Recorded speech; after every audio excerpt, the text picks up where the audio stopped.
Hi. Thank you. Can you hear me back there in the cheap seats? Yeah, cool. Thank you, Carrie. It's an honor to be invited to speak here at the Green Festival. I'm a big fan of the Green Festivals. Check out their website. This is not the only one. There are several around the country, and it's become an institution, and a powerful and important one, and one that we all need to be participating in and with on an ongoing basis. We have, I live in a house that floats on the river, the Willamette River in Portland, Oregon.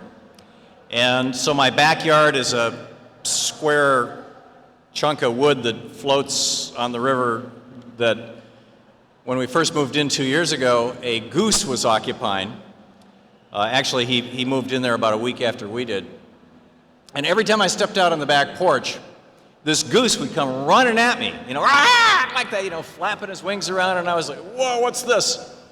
And Steve Behrman was visiting us that week. He goes by the name of Swami Beyond Ananda. He does, and Steve, we were trying to name the goose, and Steve goes, that's Gooselini.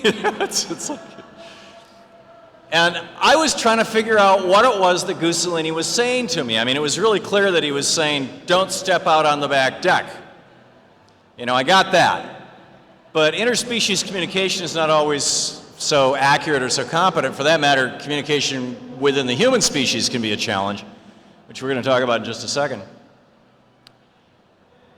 And at first I thought, he's decided that this is his home or this backyard or whatever, and maybe we can coexist. But he just would not let me out. I mean, if I stepped out the back door, he came after me. So I thought, we can both live here, Gooselini. And so I started, whenever I'd step out, I'd go with a broom, and if he'd come at me, I'd wave the broom at him, and he'd back away, and he's still hissing. And that just didn't seem like a very satisfying interaction. After 4 or 5 days of this, my next-door neighbor, Pam, I just saw her as we were walking up the dock one day, and she said, so you've got the male goose on your backyard, on your back dock, huh? And I'm like, what? And she says, I've got the female on my back dock. She's sitting on 3 eggs. And all of a sudden I got it, Gooselini, he's far enough away from the eggs so that he wouldn't draw a predator to them. They don't actually stay where the eggs are, they stay a distance away. And yet, if anything comes in the vicinity, it's like, you're toast. And all of a sudden I got it that what I had was a protective father in my backyard. And I started becoming real friendly with Gooselini, and when I went out, I took him food, and said, here, and take some over to your mate who's sitting on her eggs, although Pam was feeding her quite well. So the moral of this story is that communication ultimately, first of all, is vitally important. Understanding communication is vitally important, but also that the meaning of a communication is the response you get. And the meaning of Gooselini's communication was back away, and that was the response he got. He was very good at it, and you could say in a very meaningful and very real way, he was a very competent communicator. It's vital, in my opinion, that we all, those of us who are involved in the environmental movement and its many offshoots, frankly, most of the work that I do these days with my radio show has to do with, quote, politics, end quote. But if you've read my book, The Last Hours of Ancient Sunlight, that became a good chunk of Leo DiCaprio's movie, and he actually made a shorter movie out of that's on his website. It's called Global Warning. You know that the work that I've been doing has always been grounded in environmentalism, and I've become convinced that if we are to save this world, if we're really going to make this stuff happen, if we are going to have success, it's going to have to come as a consequence of political activity. It's going to have to, we are going to have to become politically involved. And it's not a bad word, and it's not a negative thing. It's in fact, in this country, it's the way it's designed to be. This country was not designed for leaders and for leadership. We don't elect leaders, we elect representatives. We have a representative democracy. The people who we elect are supposed to be doing what we want them to do, not what they want to do. Whenever I hear the word leadership, I cringe. We elect representatives. They're even called that. So how do we become more effective communicators? How do we make the transition from becoming essentially unconsciously incompetent, that is, not knowing that we don't know about how communication can be effective, to ultimately becoming unconsciously effective communicators, that is, becoming natural communicators, very effective communicators without even thinking about it. And it's much like the transition on learning how to ride a bicycle.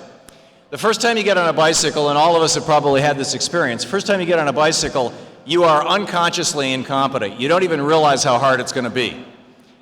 And then very, very quickly, the first time you get on, you become consciously incompetent.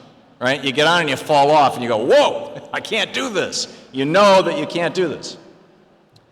Then, in my case, I was, 5, 6 years old. My dad ran along behind holding the seat, and I sort of learned the technique, and I could wobble along, and I slowly became consciously competent. I became competent at riding a bicycle, but I was having to pay a lot of attention to how I was doing it. And then after a few weeks of doing this, of being consciously competent, I got good enough that I could ride a bicycle and somebody could ride along beside me and I could carry on a conversation with them and not even think about the fact that I was riding the bicycle because it was an automatic process. It had become an unconscious process, and so I'd moved to unconscious competence. The same is true with communication. Most people have a level of competence that falls somewhere on the spectrum from incompetent to competent, but the fact of the matter is that most of us are unaware that there are actual specific tools that we use to communicate. And if we are going to stop global warming, if we are going to change and save the world, if we are going to stop the collapse of species around the planet, if we're going to stop the genocides that are happening around the planet, if we're going to stop war and make this a better place to live, then we must become more competent at our communication, because as human beings, communication is the single most powerful tool we have. It's more powerful than bombs, it's more powerful than tyranny, as Mahatma Gandhi showed, it's more, and as, for that matter, Ben Franklin and Thomas Jefferson and George Washington showed, it's more powerful than the most powerful empire in the world. Communication is where it's at. Communication, Martin Luther King demonstrated this, communication is the most powerful tool we have. So how do we get better at it? How do we make that transition from unconsciously incompetent to consciously incompetent, that is, discovering the things that we didn't even know how to use, to practicing using them? And my hope is, with some of the techniques I'm going to talk about today here, is when you walk out, you're going to have shifted all the way from unconsciously incompetent to consciously incompetent to consciously competent. That is, learning some of these tools and starting to use them. And then as you practice, you will become unconsciously competent and be able to successfully and more effectively be an agent of change in your community, in your neighborhood, in your family, and in the world. Because this is the work. I mean, there is no greater work right now. We live in an absolutely pivotal and critical time. It begins with story. I opened this talk with the story of Gooselini, the crazed goose in our backyard. The reason I opened the talk with the story is because story is the primary way that we convey information in our culture. If you want to convey information to somebody, wrap it in a story. If you want them to remember it for a long time, tell a story around it, because stories are the memory hooks that we use to carry things. So, lesson number one, tell a story, and to the extent that you can. In that realm, what you'll discover is that we all are constantly telling ourselves stories about how things work. We live a life that is really meta to the life around us. We live a life of metaphor. We have stories that we tell ourselves about who we are in the world, in relationship to the world, how we fit into the world, what it all means, and those stories define, they very much in a very real way, define who we are, what we can do, and how much of an instrument of change we can become. We have self-limiting stories, we have self-empowering stories, we have stories about how things work, how things don't work, what the limits of things are. And one of the most important of these stories is a story that I'm going to use political language for, but I would submit to you that it has to do with environmentalism as well. There are environmental conservatives, that is, there are people who are saying, oh, there's no such thing as global warming, the free market is going to take care of our energy problems, don't worry about fossil fuels. And there are free market liberals, for lack of a better word, who are, there are environmental liberals who are saying, no, wait a minute, this is an issue that's bigger than a market can solve. This is an issue that we, the people, have to get involved with. And in a democratic institution like the United States, a democratic nation like the United States, small d democratic, that instrument of change called government is we the people, the first three words of the Constitution. So there's the conservative story and there's the liberal story, and I think most people fail to understand the core basis of this. I did my radio show last year from the Conservative Political Action Conference in last February here in Washington, D.C. In fact, I'll be doing it again this March in Washington, D.C. Maybe it was in March last year. And CPAC and all the Republican presidential candidates were there, and 3 hours a day for 3 days I had, one after another, all these conservatives sitting down and telling me how they would run the world if they could run it, and basically debating them in large part. And I remember a particularly significant moment. Craig Bannister is a guy who is the president of Craig Bannister Public Relations, and he's a good guy. He books conservatives on talk shows. He himself is a conservative, a hardcore, right-wing, libertarian Republican. I refer to libertarians as Republicans who want to smoke dope and get laid. Anyway. And Craig had placed a couple of guests on my show, and we'd had our little verbal fisticuffs, and the show was over, and Craig was sitting there alone with me, and I tell this story with his permission, by the way. And he said, in this just very human moment, because I had just been debating health care with one of his guys, who was, calling me a socialist and all this, national health care will never work, it'll destroy America, blah, blah, blah, blah. And I'm like, no, I'm sorry, your free market doesn't work, it's killing off people, blah, blah, blah. And the debate. So anyhow, Craig says to me, in an absolutely human and totally sincere fashion, I've known this guy enough years to know that he really, truly believes this. He said, Tom, you and I want the same thing. We're both parents. We both want a world that's a better world for our children than the world we grew up in. We both want a world that we can hand off to our children and our grandchildren that will be better than the world that we have right now. We both want every child in America to have health care and to have a decent education. We both want a healthy world. Where we differ is in our idea about how to get there. And I think that it's really important that we keep in mind, and it's one of the reasons why at least 4 days out of the week I try to have a conservative on my radio program, not to beat him up and play Hulk Hogan, but rather to demonstrate that we're all human beings here, even though some of us have, some of them have rather bizarre ideas about how to get things. In any case, I guess my bias is showing, but there's a fundamental difference in the conservative and the liberal worldview, and this is it. The conservative worldview reflects a view of the human race that is not shared by Aboriginal and Indigenous people around the world. It is not the historic way that humans have thought of themselves and the world. If you talk to people who live in Aboriginal and Indigenous societies, who were more than half of all humans on Earth up until around the mid-1700s, you find that they have a very liberal worldview. A we society, to use Michael Moore's term. At the end of Sicko, that brilliant movie, he said, ultimately the question here is, are we going to live in a me society or a we society? And that really, Sicko, a brilliant movie, wasn't just about the healthcare system. It was really about what kind of society do we want to live in. And about 7,000 years ago, when modern city-state civilization erupted in Mesopotamia, what we now call northern Iraq, in the city of Ur, about 80, 90 miles north of Baghdad, the Epic of Gilgamesh, the oldest known written story. Well, the Indians claim the Upanishads are older. There's a debate, but in any case, when city-states began, the conservative worldview came into being, which was a worldview that has peripheral to it, but most people think that's central to it, that hierarchy is appropriate, that patriarchy is appropriate, that there have to be the leaders and the led, those on top and those on the bottom, that greed is a good thing and it's a primary motivator.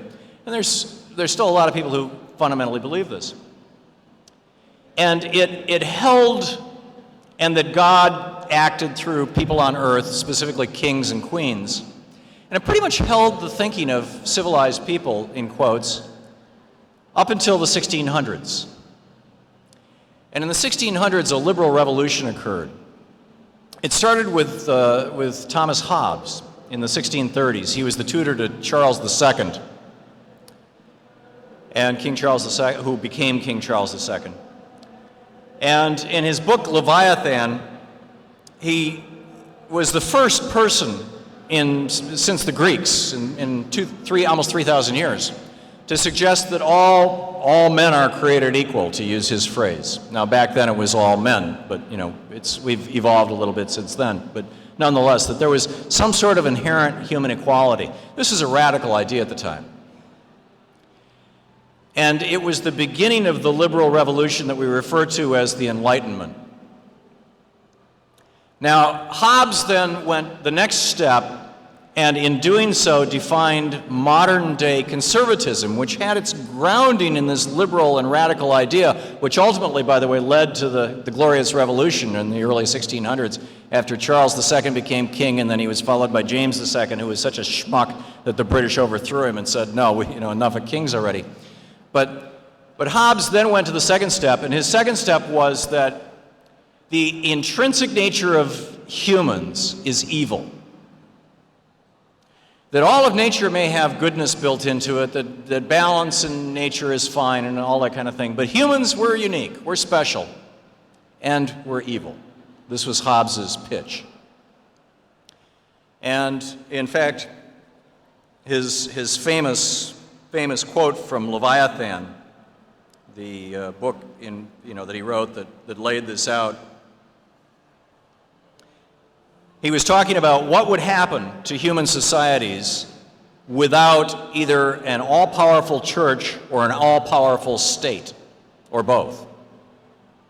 And he said, in such a condition, without people being ruled by the iron fist of church or king, there is no place for industry because the fruit thereof is uncertain, and consequently no culture on the earth, no navigation nor use of the commodities that may be imported by sea, no commodious buildings, no instruments of moving and removing such things as require much force, no knowledge on the face of the earth, no account of time, no arts, no letters, no society, and which is worst of all, continual fear and danger of violent death, and the life of man would be solitary, poor, nasty, brutish, and short.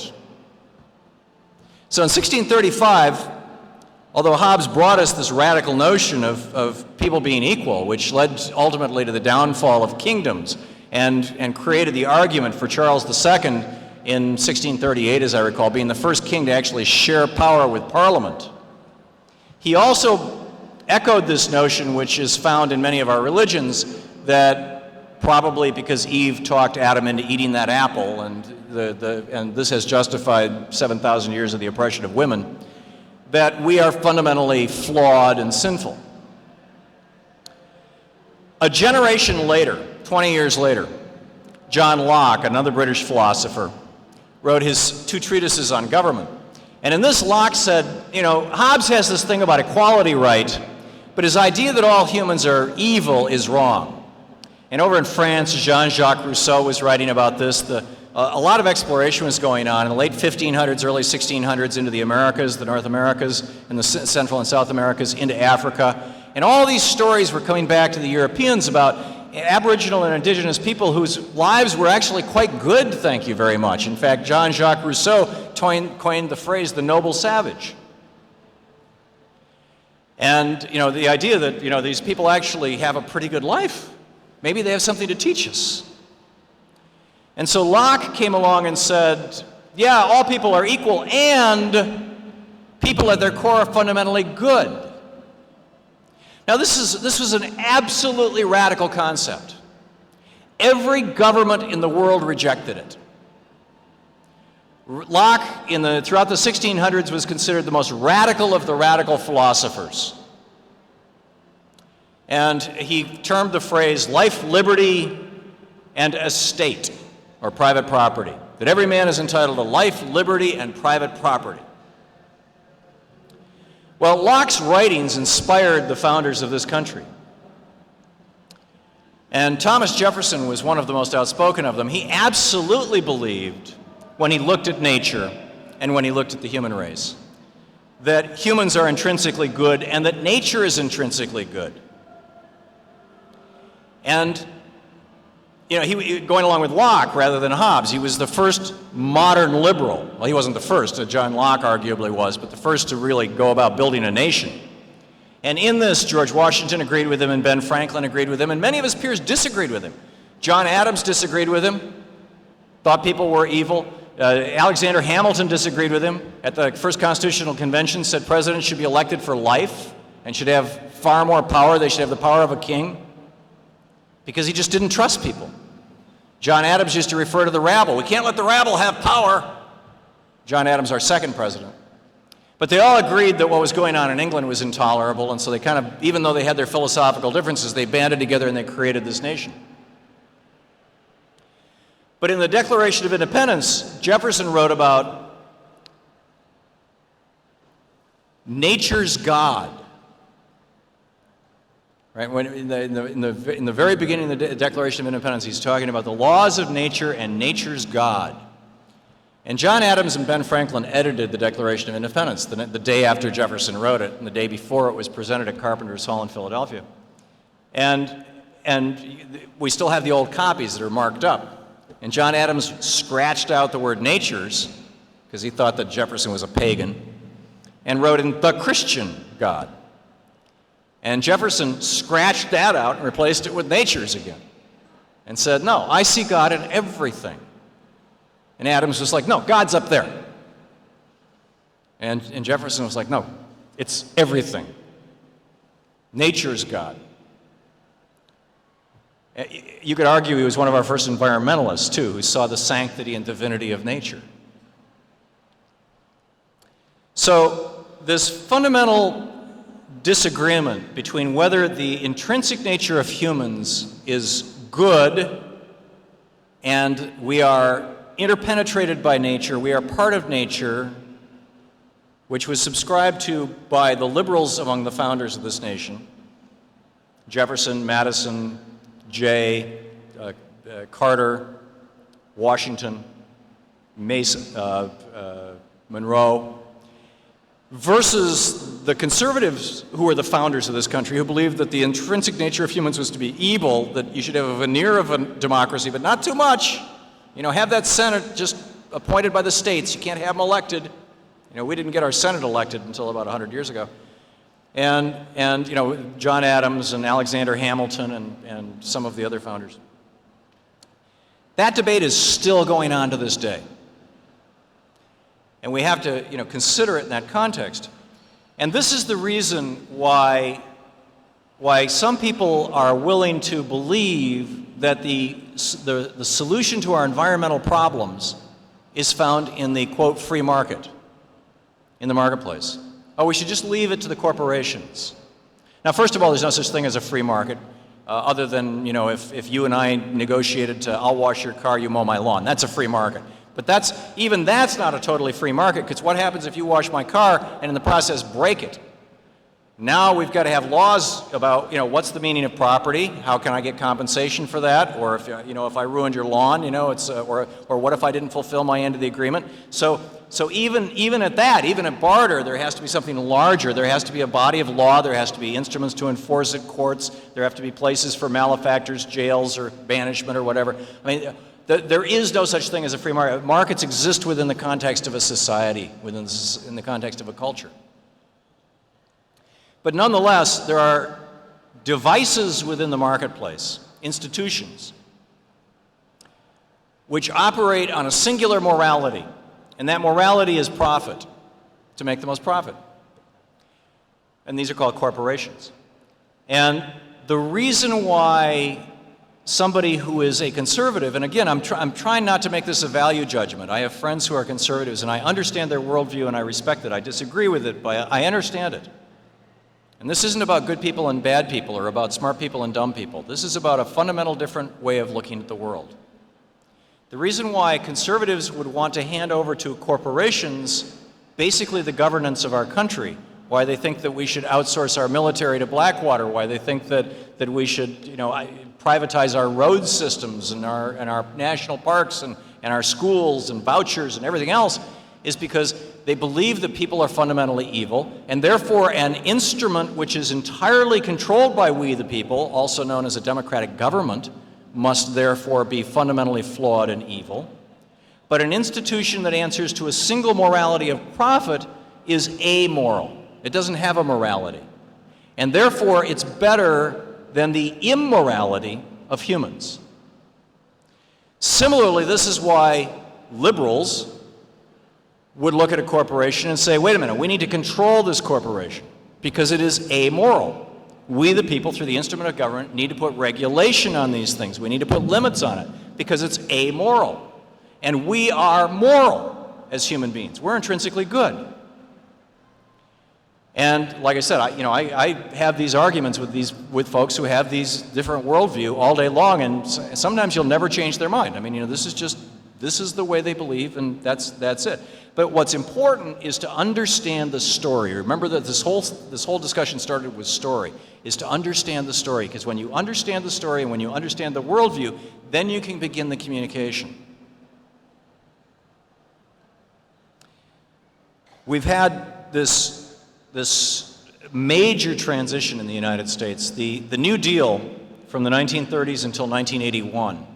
The New Deal era was a liberal era in the United States when we believed that the institutions of government could do things and could change things. And in fact did. In Leonardo DiCaprio's movie, The 11th Hour, James Woolsey, the former director of the CIA and a notorious neoconservative, says, in 2.5 years, we turned American industry completely around and fought, 4 nations, Italy, Spain, Germany, and Japan, on 2 different continents, retooled our industry, and transformed the world in arguably a very positive way.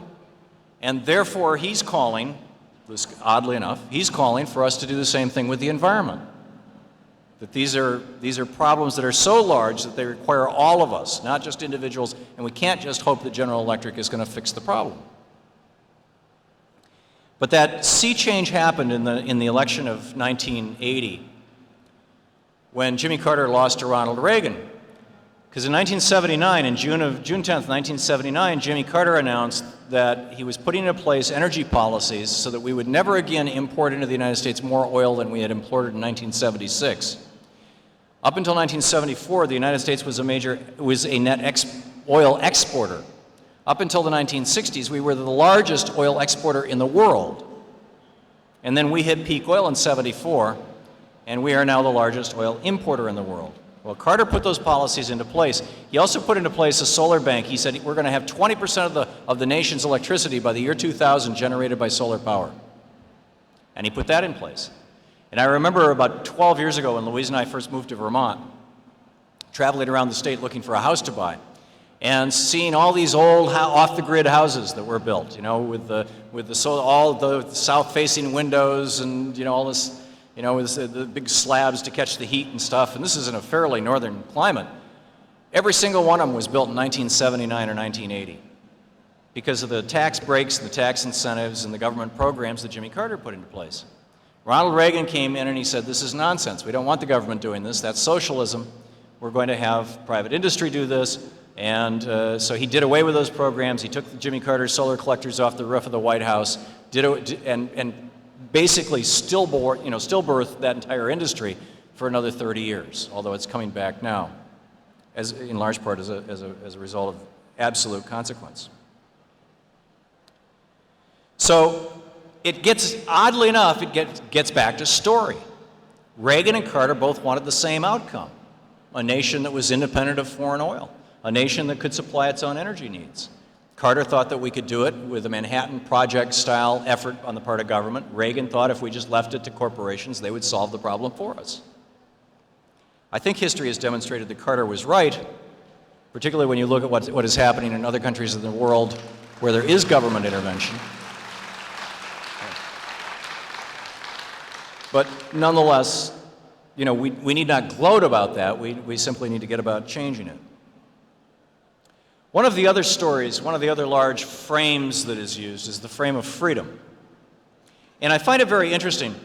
In 1936, Franklin Delano Roosevelt gave a speech in Philadelphia on July 26th or 24th, 1936, in which he quoted an old British judge. And he said, "A necessitous man is not a free man." And his point was that freedom requires a certain minimum threshold, a certain minimum access to things, that if you're hungry, you're not free. If you don't know where your next meal is coming from, you're not free. If you're about to be thrown out of your house, you're not free. If you're one paycheck away from economic disaster, you're not free. If you're one illness away from being homeless, you're not free. And he set about to create that baseline of freedom. On the other hand, folks like our current president, Mr. Bush, believe that freedom means freedom from government, freedom from institutions that would provide that. So, the whole concept of using freedom to advance ecology, using freedom to stop global warming. Freedom is a powerful instrument for these things. But we have to understand these stories. We have to understand where they're coming from. And again, the conservative worldview is that the environment is going to be magically fixed by this magical free market. Now, I want to leave you with a couple of just concrete things. These are out of my new book, Cracking the Code, just techniques of language and use. Two very quick ones. The first has to do with visual, auditory, and kinesthetic. Each of us has a primary way of experiencing the world. Typically, it is either through our vision, understanding and knowing the world. Typically, it's either through our vision, through our hearing, or through our senses, through our physicalness, our touch. A person who is primarily a visual person, who makes pictures in their mind, who remembers things with pictures, will say things, they will reveal this with their language. They will say things like, "Yeah, I see what you're talking about." Well, how can you see what I'm talking about? But they do. In fact, on the telephone, they'll say, "I'll see you later." How can you see me now? They say, "Yeah, that's a clear idea." "Oh yeah, I get you. I see your point." Auditory people who are primarily auditory, will say things like, "I hear what you're saying. Hey, it's great to hear from you again. Great to hear your voice. Yes, I understand that story. I understand the through line of that. Yeah, I get it. Great talking with you. I'll talk with you again later." Those kinds of things. And people whose primary experience of the world is kinesthetic, is in their feelings, will say things like, I like the feel of that idea. That's a good solid, I can get my arms around that." They'll say, "Hey, let's stay in touch. I'll catch you later." And they use that kind of language. Now, the reason why it's important to understand this is that while we all have all of these available to us all the time, most of us have one of these as a primary way of experiencing the world. People who are about 70% of American culture is visual, about 20% is auditory, about 10% is kinesthetic. If you're talking to a large group of people, then you want to be sure to include in your metaphors. You want to be sure to communicate to people. You want to tell the story. You want to show them. You want to hand to them, as I just did in that sentence, using all three modes, the information that you're providing them. If, on the other hand, you're talking with one individual, listen to the way they speak. And if they use primarily visual metaphor, even if that's not your preferred mode, use it back to them and they will understand you better. It's stepping into their world. It's also great exercise because the most highly functional of us are people who are actually comfortable in all three worlds. It's an ideal to which we should all aspire, is to have access to all of those. I remember my oldest daughter is very visual. In fact, she has a degree in graphic arts, master's in fine arts. My son is highly kinesthetic, so kinesthetic he was struggling in school, because school is primarily auditory and visual teaching. And a lot of very kinesthetic kids have a real challenge. They get labeled as ADHD or whatever, and he's gotten past that and figured it out, but he's very, very kinesthetic. And our youngest daughter is very, very auditory. So we've got one of each among our three kids. And a couple of Christmases ago, all our kids were with us in Vermont, and we were going to go to a movie. And they're all grown up now, you know, and off on their own. And we were going to go to a movie, and we had the newspapers spread out on the coffee table. And Louise, my wife, who's very visual, and I'm very auditory, Louise is looking at it, and she says, you know, this looks like a good movie to me. I'd like to see that. And Kendra, our oldest, says, yeah, I'd like to see that one too. And our auditory one said, yeah, that sounds good to me. Right? And so then our oldest turns to our son, the kinesthetic one, the feeling one, and says, which one looks right to you? And he goes, I don't know. Because he didn't. Right? Because he wasn't looking. And our youngest says, well, come on, Justin, which one sounds the best to you? And he's like, I don't know. And all of a sudden, a light bulb went off for me, and I said, Justin, which one feels the best? And he goes, that one. He knew that. See, it was just a matter of asking the question right, of stepping into his world. So that's this concept of visual, auditory, kinesthetic. It's a tool of communication that you can use in interpersonal communication. It's a tool that you can use in writing. It's a tool I use in the radio every day. It's a way of telling a story in such a way, it's a way of providing meaning in such a way that the people who see things get to see the story, they understand it visually. The people who are hearing the story get to hear the story, and the people who are kinesthetic get a good solid sense of what it is you're talking about. The last thing I'll leave you with, and this is because the book is really it's a toolkit. It's a collection of tools for becoming a more effective communicator in this context of how do we change the world for the better, is motivation strategies. There are two primary motivation strategies. We are always either moving toward pleasure or away from pain. We're basically doing nothing other than one of those two at any given moment. Now, the moving away from pain motivation strategy is one that, you know, we're well informed about. Most kids' first word is no. Right? They've gotten so many times, you know, hey, don't put your hand on the oven, don't pull on that tablecloth, don't run out in the street. You know, they get it. You know, they know all about moving away from pain. Moving toward pleasure is much more subtle.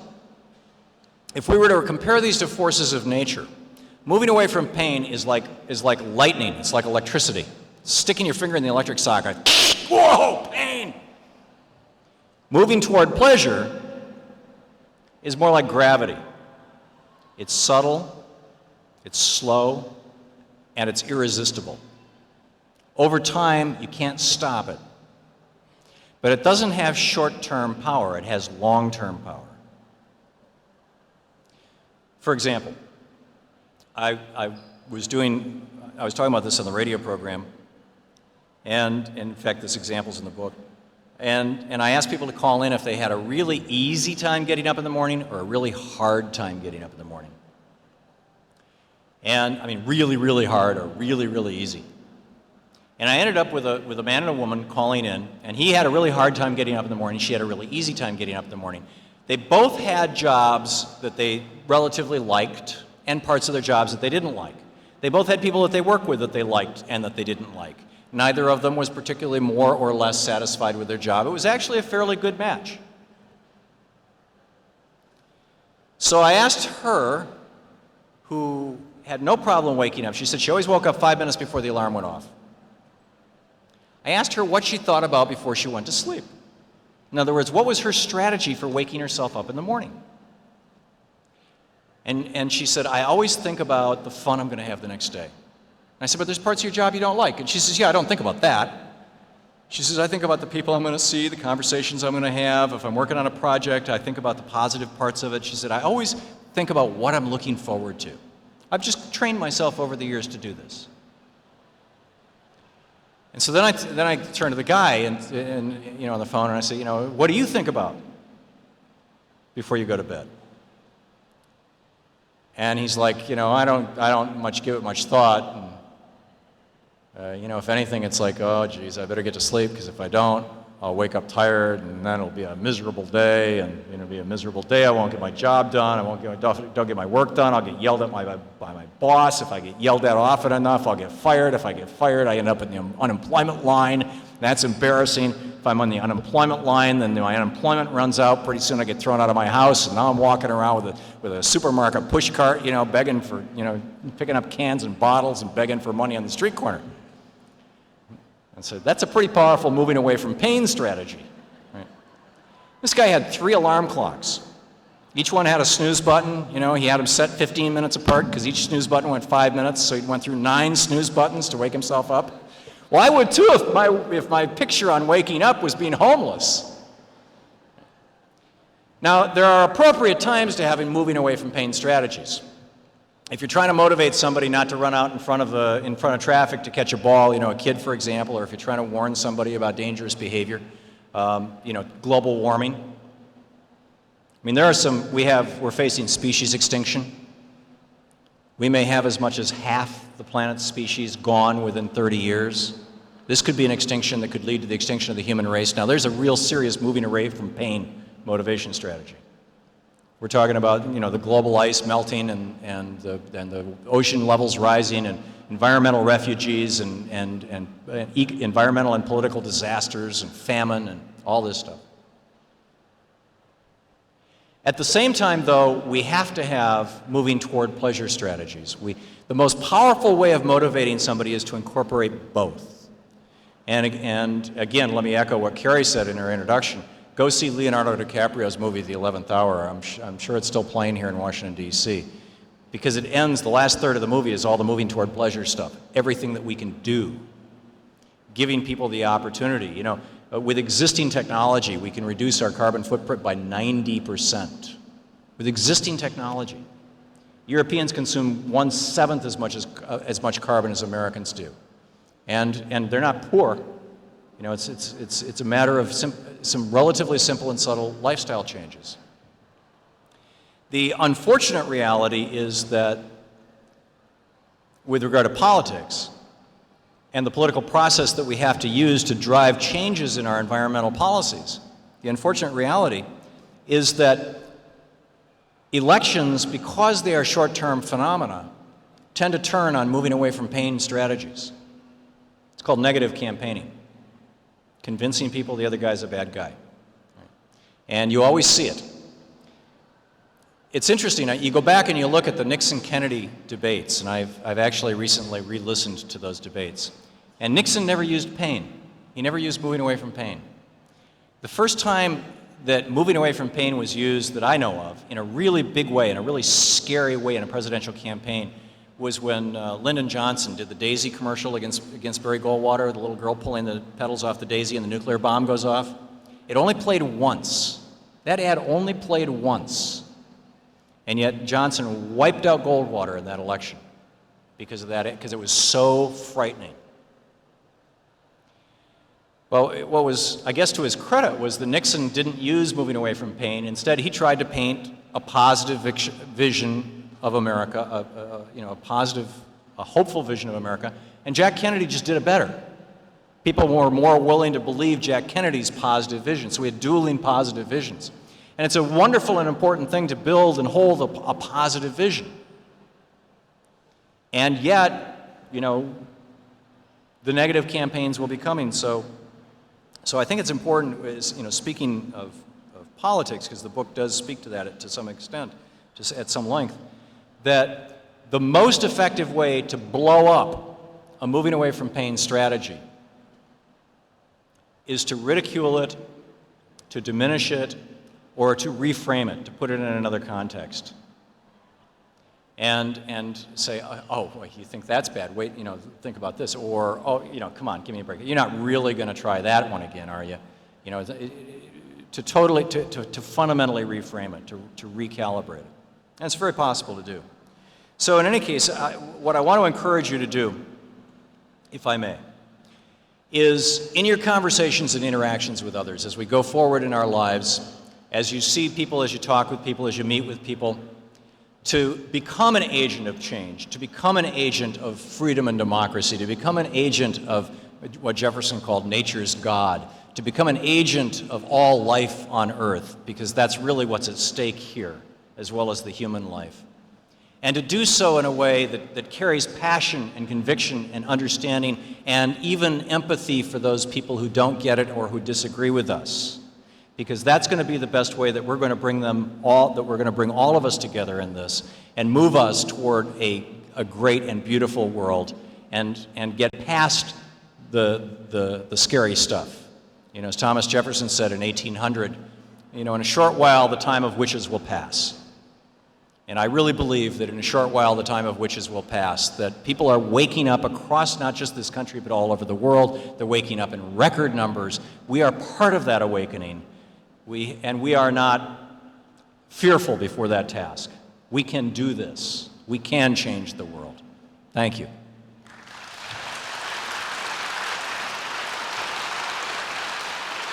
And I would add, tag, you're it. Thanks.